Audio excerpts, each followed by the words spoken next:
سلام، ابراهیمی هستم، آموزگار پایه 4. بریم سراغ صفحه 94 کتاب ریاضیمون. مرور فصله و صفحه خیلی راحتی هم هستش. به چه زاویه‌ای تند و به چه زاویه‌ای باز میگوییم؟ زاویه تند بچه به زاویه‌ای میگفتیم که کمتر از 90 درجه بود و زاویه باز به زاویه‌ای میگفتیم که بیشتر از 90 درجه بود. پس مینویسیم زاویه تند زاویه‌ای است که کمتر از 90 درجه می باشد. درسته؟ زاویه باز چی؟ بیشتر از 90 درجه می باشد. خب در هنگام اندازه‌گیری زاویه با نقاله چگونه آن را روی زاویه قرار میدیم؟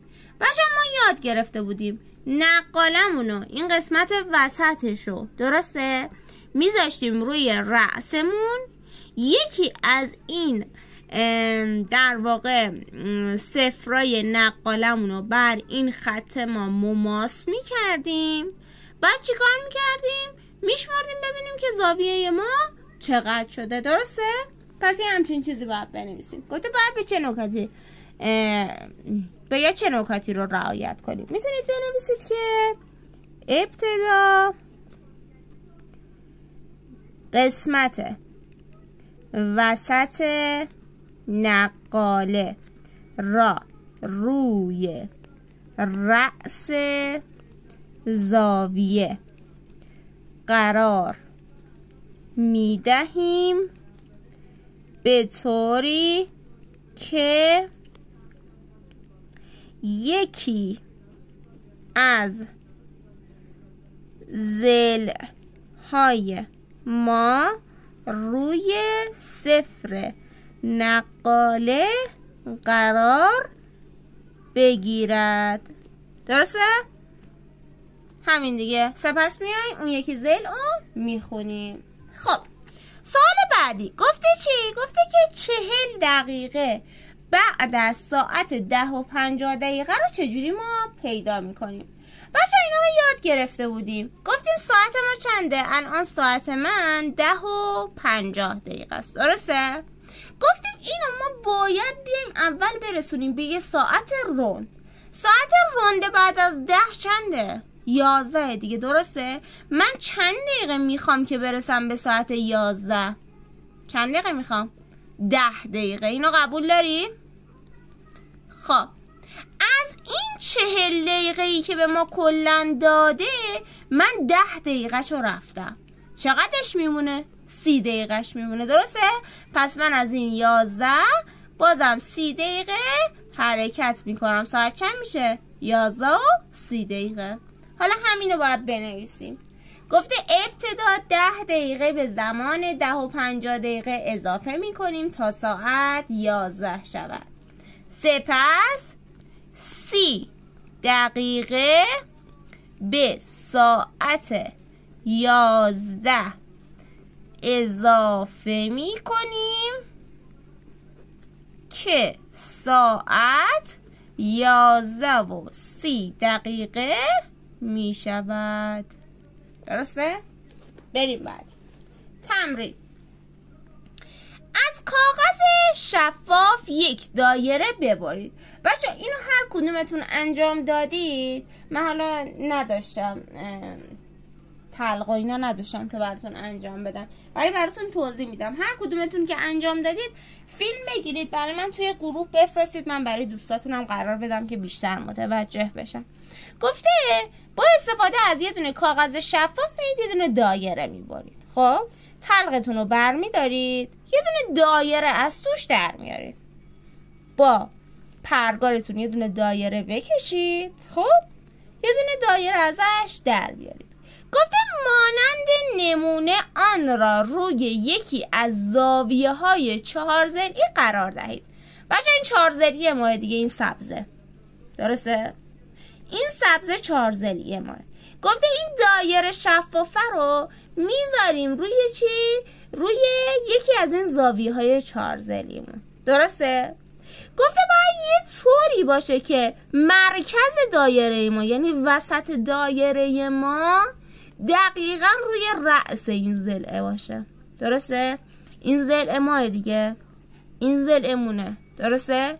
اینم رأسشه، مرکز دقیقا روی رأسه. گفته سپس بیا این زاویه ها رو روی دایرت رسم کن. پس نگاه کن، گوش کن، چی کار میکنی؟ این تلق شفافو که برداشتی، درسته؟ یه دایره هم روش کشیدی. اون تلقه رو میای میذاری کجا؟ روی این 4 ضلعیت، روی این قسمتش، مثل همین شکلی که برای شما کشیده، درسته؟ یه طوری باید بذاری که وسط این دایرت دقیقا بیفته روی رأس. بعد بیا با ماژیک این شکلی این زاویه ها رو بکش. نکن اینم با مداد کشیده، میبینید؟ خب این کار رو میکنید. مانند شکل روبرو دایره خود را روی زاویه دیگر قرار دهید. این بار یک ضلع زاویه رسم شده روی دایره روی ضلع 4 ضلعی و مرکز دایره روی رأس زاویه باشد. ضلع دیگر زاویه را روی دایره رنگ کنید. همین کار را با 2 زاویه دیگر انجام دهید.